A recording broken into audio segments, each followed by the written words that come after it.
Buenas noches y bienvenidos a Signo Pesos, la economía al alcance de su pantalla. Estos son los temas claves de hoy. ¿Qué cambiaría en Colombia con la nueva ley de pensiones? Para varios expertos todavía hay temas claves por reglamentar. Desde el Observatorio Laboral de la Universidad Javeriana explican lo que cambiaría con esta nueva ley.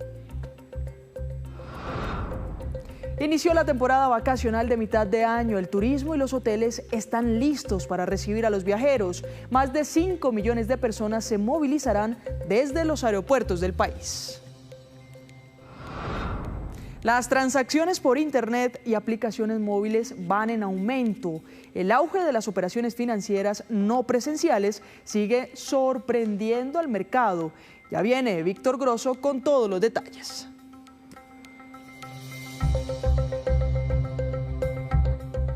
Comenzamos esta emisión de Signo Pesos hablando de la nueva ley de pensiones y para desarrollar los posibles cambios que tendría este sistema con esta nueva ley, invitamos a Diego Valdivieso, investigador del Observatorio Laboral de la Universidad Javeriana.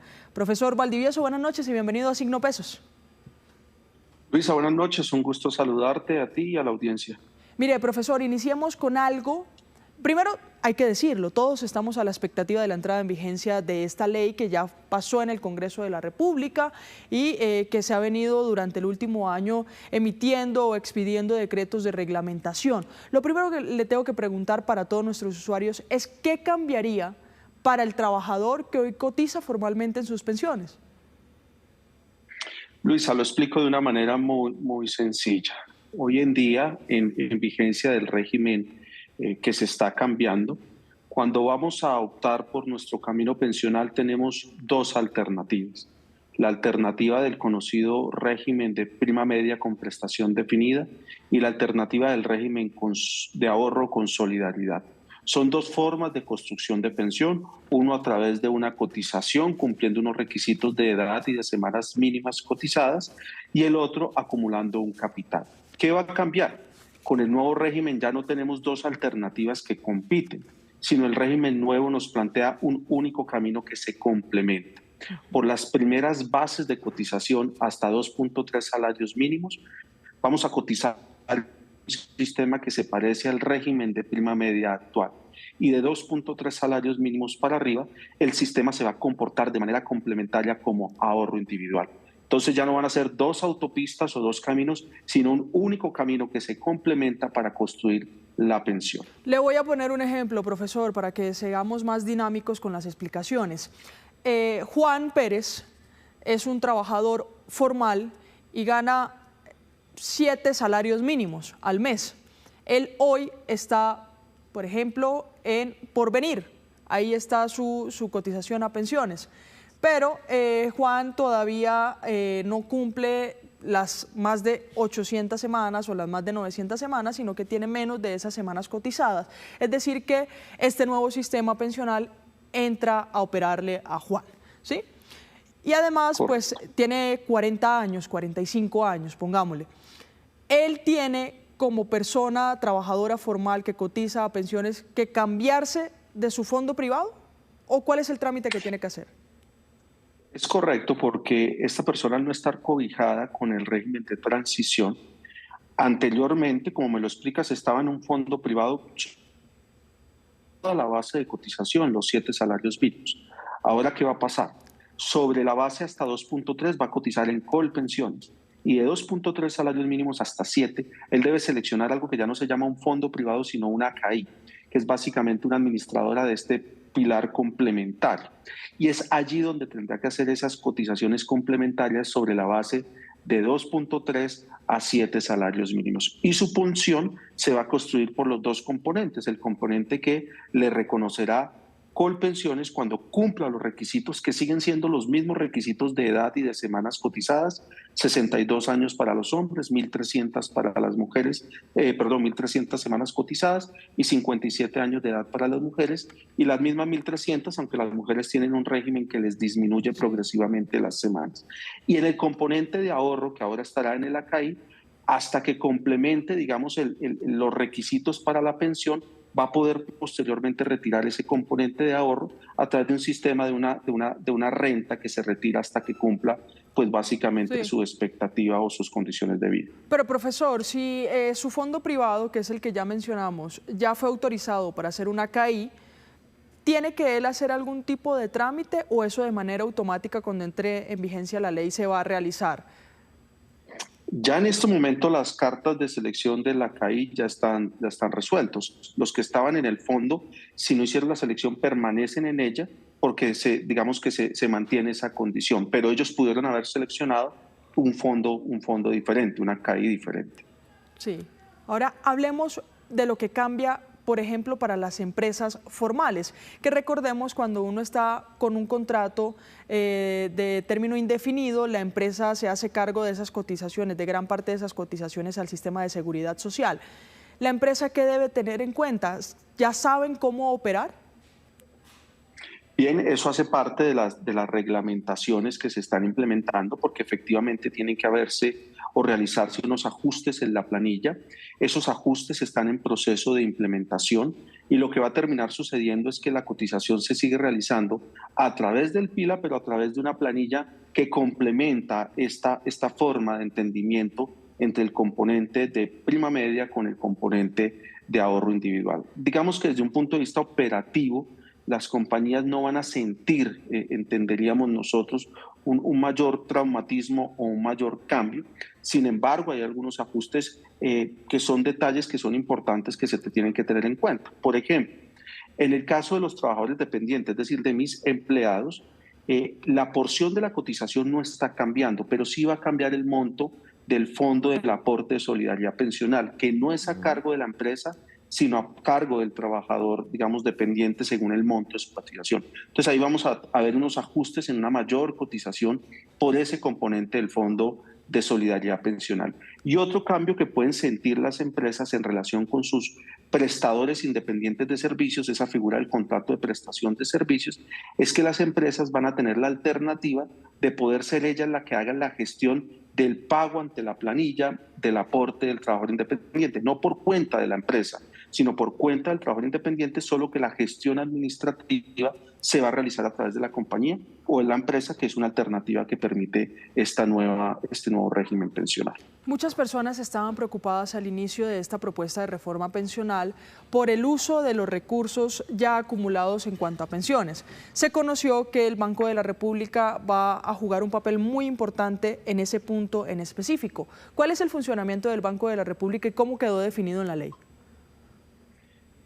Bien, bien. Eso sigue siendo, Luisa, una zona aún sin complementar, porque si bien es cierto que se estableció que será el Banco de la República quien lo administre, se entendería que eso va a funcionar a través de un modelo de fiducia, es decir, una disposición específica. La pregunta que empieza a surgir es que el modelo de fiducia no es un modelo de aseguramiento. Lo que quiere decir es que los recursos se agotan y se acaban. De alguna forma, lo que nos logramos imaginar es que cuando los recursos se agoten o se acaben, pues tendrá que ser el Estado, digamos el sistema público, quien entre a respaldar estos recursos que se requieren para respaldar precisamente las pensiones que estarían soportadas por este componente que está bajo la administración del Banco de la República. Pero, insisto, es una zona que sigue siendo vacía, sin suficiente reglamentación. De hecho, parte de las inquietudes que han existido es que, a pesar de la inminente y pronta vigencia de la norma, dependiendo obviamente de lo que termine sucediendo con el trámite constitucional, pues hay ciertos espacios que aún no están resueltos y este es uno de ellos, porque como te insisto, es diferente el funcionamiento de fiducia y es diferente el funcionamiento de aseguramiento y esto pareciera que va a funcionar más como el primero de ellos. Pero profesor, ¿qué otros campos no están resueltos en la reglamentación aún? Básicamente tiene que ver mucho con el funcionamiento de la administración de los fondos o de las AKI, porque de alguna manera empiezan a surgir inquietudes como, por ejemplo, cuál es el porcentaje o cómo, sobre qué base se reconoce la administración de los porcentajes que le corresponde al fondo por la administración de estos recursos. Sí. Hay nuevos AKIs, hay nuevos operadores, ya sabemos que Colpensiones va a ser una AKI. Ya también se nos anunció que la previsora, que es la compañía de seguros del Estado, también va a ser una CAI igualmente positiva. Entonces hay ciertos elementos que aún siguen sin estar del todo claros y resueltos, pero tienen que ver más con el funcionamiento interno sobre la administración de este nuevo operador del componente de ahorro de este pilar contributivo. Ok, y en cuanto a reglamentación de otros puntos, ¿también hay baches, hay vacíos? Mira, digamos que la reforma, y esto me parece importante mencionarlo, desde un punto de vista de las reglas pensionales, en lo que tiene que ver con el componente de prima media, el que va a administrar Colpensiones, en realidad no hay muchos cambios. Pero en el componente de ahorro individual sí va a haber un cambio importante. ¿Por qué? Porque hasta ahora las personas que estaban en ese componente, cuando completaban el capital para pensionarse, tenían que escoger una de dos vías también para pensionarse dentro de este camino, que era el denominado retiro programado o la renta vitalicia. El retiro programado básicamente era: mis recursos se planificaban para ser retirado de acuerdo a mi expectativa de vida. Y la renta vitalicia era que el total de mis recursos ahorrados salían y se negociaban en el mercado de seguros para que una aseguradora fuera quien asumiera ese reconocimiento de pensión a cambio de este capital que ya se traslada, digamos que al patrimonio de la aseguradora. Eso cambia en el régimen de ahorro individual porque ya no existe esa convivencia de los dos alternativas, sino va a ser solo una que funciona más como el retiro. Esos aspectos aún son aspectos que siguen siendo no del todo conocidos ni del todo suficientemente reglamentados, sí, pero creo más en relación con ese componente del ahorro digamos, del ahorro individual. Incluso cuando se aprobó y ya salió del Congreso este proyecto de ley que ahora ya es ley, están esperando solo unas revisiones, pero luego de salir de ese proceso en el legislativo, se habló de algunas preocupaciones fiscales. ¿Esas preocupaciones se mantienen en este nuevo sistema pensional? Bueno, vamos a intentar restablecer comunicación con la primera de ellas. Okay. ¿Ahí me oyes? Ahí te escucho, profesor. Te preguntaba que cuando salió este proyecto del Congreso, ya convertido en ley, ya para firma presidencial y todo, ¿seguía o se mantenía una preocupación fiscal? ¿Todavía esa preocupación, ya un año luego de aprobado y un año en medio de reglamentaciones, continúa?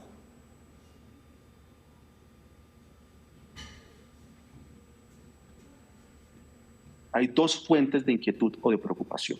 La primera de ellas, el hecho de que el régimen ya no compita entre el régimen de prima media y el régimen de ahorro individual, sino que es un único régimen y que la primera base, las personas que devengan hasta 2.3 salarios mínimos van a estar en Colpensiones, va a suponer que la inmensa mayoría de colombianos van a estar en ese componente del paso 1 del régimen contributivo. ¿Por qué? Porque el grueso de la población colombiano devenga menos de 2.3 salarios mínimos. Si sacáramos nosotros una estadística y habláramos del colombiano promedio, el colombiano promedio no devenga esa cifra de 2.3 salarios mínimos. Sí. ¿Qué quiere decir esto? Que el régimen va a terminar siendo un régimen fundamentalmente público. Y el componente de prima media, como no funciona con ahorro, sino como funciona como un régimen de cotización, y es el régimen público el que respalda la pensión, pues los problemas del subsidio en la pensión se ven realmente en el componente de prima media, no en el de ahorro individual. Entonces, en la medida que el componente de prima media va a ser el protagonista, porque la inmensa mayoría de colombianos devengan ese monto, y todos en última vamos a estar en el régimen de complementariedad y con eso en el régimen de prima media, pues ¿qué quiere decir el Luisa? Que ahora la base de subsidio se va a ampliar. Sí. Y eso genera una preocupación, porque las personas que devengan hasta 2.3 salarios mínimos y que están en el régimen de ahorro no tenían subsidio. Ahora todos los colombianos van a terminar teniendo un subsidio en la pensión y ahí existe la preocupación fiscal. Y la otra, la que te mencionaba hace un instante, que tiene que ver con qué va a pasar con los fondos que van a ser administrados a través de este sistema de fiducia cuando se agoten, pues en última va a tener que ser igualmente el Estado quien asuma el respaldo de esas obligaciones. Pues muchas gracias, profesor, por estos datos. Por supuesto, continúa la expectativa sobre la entrada en vigencia de la ley pensional y, claro, este tipo de preocupaciones, pero también las claridades de lo que será este nuevo sistema. Al profesor Valdivieso, muchas gracias por acompañarnos. Bueno, Luisa, y muy atentos porque la Corte Constitucional sabemos que decidió devolver en este momento la ley a la Cámara de Representantes para que complemente el trámite, así que eso seguramente va a terminar traduciéndose en unos tiempos adicionales para poder complementar pues posiblemente estos vacíos de los que hemos hablado. Así es, profesor, por eso decía, muy atentos a estas nuevas decisiones que además pues podrían estar corriendo esa línea de la entrada en vigencia de la ley. Así hacemos una breve pausa, pero cuando regresemos, espere, las transferencias financieras a través de aplicaciones e internet van en aumento. Ya volvemos.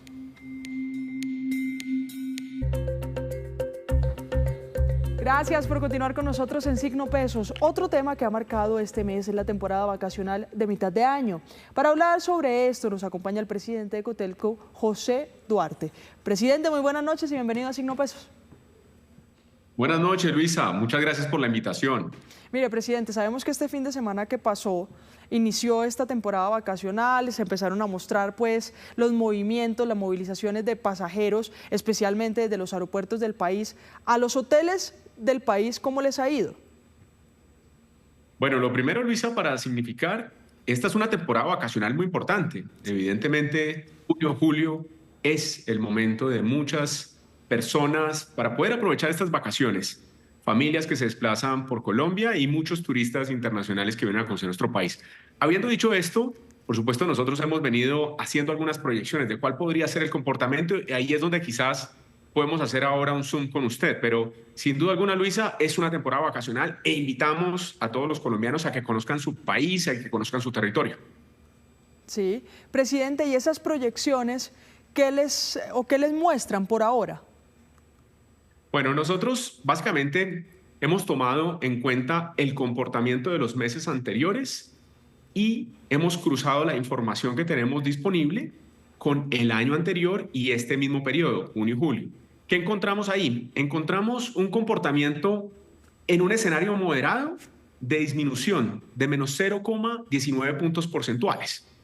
Ello termina significando un promedio de ocupación hotelera en el país promedio del 56%, exactamente el 56,09%. Este es un promedio de ocupación bueno, si tenemos en cuenta que hay otros meses del año, otras temporadas del año, donde nos encontramos sobre el 50 o el 52%.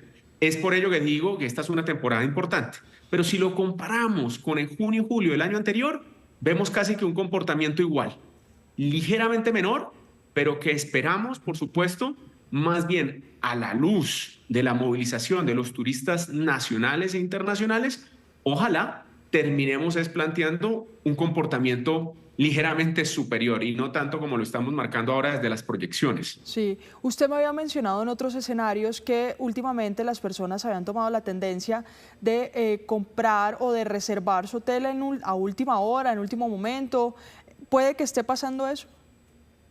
Eso es cierto, así es, Luisa. Yo tuve alguna oportunidad para compartirle a usted sobre cómo hoy en las tendencias, y no solamente aquí en Colombia, del consumidor, del turista, cada vez más vemos que ellos toman decisiones más cercanas a su viaje. En este caso, nosotros no tenemos en cuenta realmente volúmenes de reservas, tenemos en cuenta comportamientos de meses anteriores y con ello, aplicando un modelo suavizado exponencial, proyectamos un comportamiento para junio y julio. La base de información de esta proyección, digamos, tiene en cuenta una tendencia registrada en meses anteriores y, por supuesto, con variables como, por ejemplo, la que ocurrió ahora en abril. En abril de este año teníamos nosotros el desarrollo de la Semana Santa y no tuvimos un comportamiento tan positivo como esperábamos, o al menos positivo como esperábamos nosotros tener, porque entre otras encontramos una disminución de menos 0,38 puntos porcentuales. Ustedes dirán, no, bueno, no es una caída significativa. No, pero es por supuesto una tendencia que termina llamando a la reflexión de cómo estamos viendo una contracción, sobre todo más desde el comportamiento del turista nacional. Entonces, claro, tenemos en cuenta más bien los meses que han venido registrándose, sí, y con ello hacemos una proyección.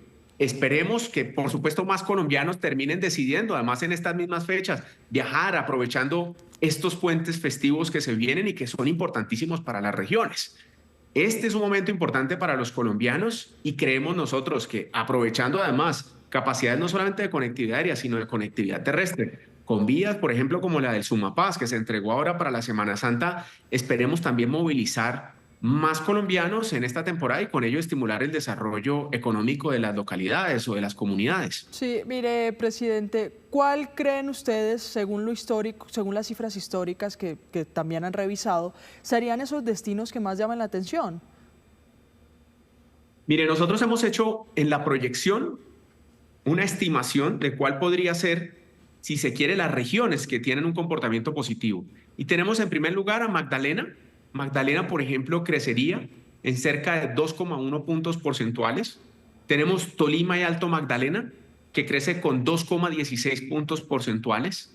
Tenemos San Andrés y Providencia, que crece con 3,23 puntos porcentuales. Estos son los tres, digamos, si se quiere, territorios o destinos que mejor proyecciones tienen. Pero así como ellas, tenemos tres destinos que están planteándonos una disminución en la ocupación, que esperemos, por supuesto, por el contrario, que ahora los colombianos pues puedan, ojalá, revertir esta proyección que estamos planteando. Allí tenemos, por ejemplo, en Quindío, una proyección que plantea una disminución de menos 2,11 puntos porcentuales. Y Quindío en particular tiene además una oferta muy importante y ha venido creciendo, no solamente desde el alojamiento turístico, sino también desde la gastronomía, desde la cultura. Hay cada vez más oferta y producto turístico que esperaríamos, por supuesto, que también el colombiano tuviese la oportunidad de disfrutarla. El Valle del Cauca tiene una tendencia de disminución de menos 1,45 puntos porcentuales en esta proyección para junio y julio, y Norte de Santander una disminución también de menos 0,85 puntos porcentuales.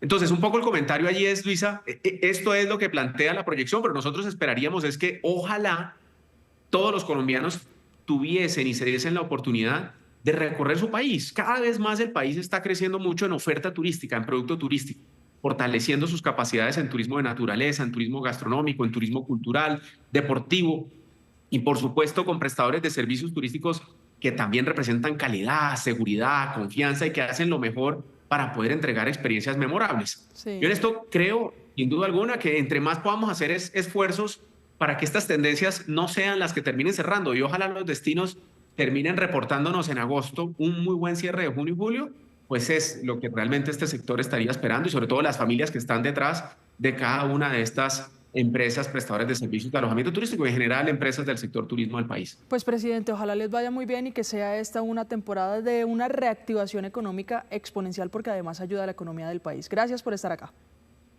Muchas gracias, Luisa, por la invitación. Muy bien, y hacemos una nueva pausa, pero al regresar espere nuestro dato de cierre, las utilidades de los principales bancos del país. Y a esta hora llega Víctor Grosso con otras noticias claves de hoy. Esta noche nos habla de las transferencias financieras y de su auge en Internet. Víctor, buenas noches. Luisa, muy buenas noches para los televidentes. Sí, no hace mucho, hace menos de 10 años, la forma en que la gente tenía contacto con el sector financiero era principalmente a través de canales físicos, es decir, ponerme la pinta más importante que tengo, ir al banco, tomarme un tintico y hacer la super transacción bancaria. Pero eso ha venido cambiando. Hace menos de 10 años se dio ese quiebre donde Internet se volvió más importante como canal de acceso al sistema financiero, y de ahí en adelante ha seguido creciendo y creciendo y creciendo. Conocemos las cifras oficiales de la Superintendencia Financiera con corte al primer trimestre de este año y son las siguientes. Mire, Internet básicamente domina en las operaciones financieras en nuestro país, y en ese periodo entre enero y marzo de este año se realizaron 5.300 millones de operaciones monetarias y no monetarias en el sistema financiero. Una operación monetaria es cuando yo le hago una transferencia a usted, es decir, hay movilización de dinero. Sí. Y una operación no monetaria, que también se contabiliza porque eso consume recursos del sistema financiero y de los servidores y demás, es por ejemplo cuando uno entra a la aplicación móvil y simplemente consulta el saldo que tiene. 5.300 millones de operaciones, eso quiere decir que cada segundo se realizan en Colombia 680 operaciones en el sistema financiero. Cuando yo acabo de saludar, espero haberme demorado un segundo, en ese momento se estaban haciendo 680 operaciones en el sistema financiero, así que el volumen en el país, sí. Transacciones, gente transfiriéndose de Nequi a otro banco, banco, haciendo pagos o haciendo consultas y demás. Y bueno, miremos cómo están los canales no presenciales, es decir, los canales digitales. De todas esas operaciones por canales, el 82,4%, la mayoría, se hacen a través de canales no presenciales, llámese aplicaciones móviles o internet, y a través de canales presenciales se siguen haciendo el 17,6% de esas operaciones. Sí. Pero digamos, en algún momento se cruzaron y mire ya como hay una gran brecha entre ambas tipos de acceso al sistema financiero. ¿Están perdiendo trabajito en los bancos? se están transformando, pero además tienen que hacer unas inversiones grandes en infraestructura y demás, y a veces han tenido unos crecimientos tan exponenciales que ellos mismos han sido víctimas de su propio éxito. Por eso a veces se nos caen en plena quincena las plataformas de muchos bancos, y aquí lo hemos señalado. Y cierro con este dato: los canales más usados en operaciones monetarias, los que mueven dinero de un lado a otro. Aplicaciones móviles, 56% de las operaciones se hacen, es decir, cuando uno descarga la app en el celular y utiliza la banca móvil. Y en internet se realizan el 10% de estas operaciones, es decir, cuando la gente entra a su computador a través del explorador de internet y realiza pues su respectiva transacción. Así que internet domina en el sector financiero. Muy bien, Víctor, pues muchas gracias. Con esta información pues los invito también a que revisemos nuestro dato de cierre. Y antes de despedirnos, los dejo con este dato. La Superintendencia Financiera pues ha presentado las utilidades acumuladas que registraron los principales bancos del país hasta el mes de abril. Bancolombia, 2.3 billones de pesos, es el que encabeza la lista. Davivienda, 308.094 millones de pesos. Banco de Bogotá, 320.304 millones de pesos. Y así terminamos por hoy. Los esperamos mañana con una nueva emisión y toda la información económica que usted necesita saber. Esto es Signo Pesos, la economía al alcance de su pantalla. Feliz noche.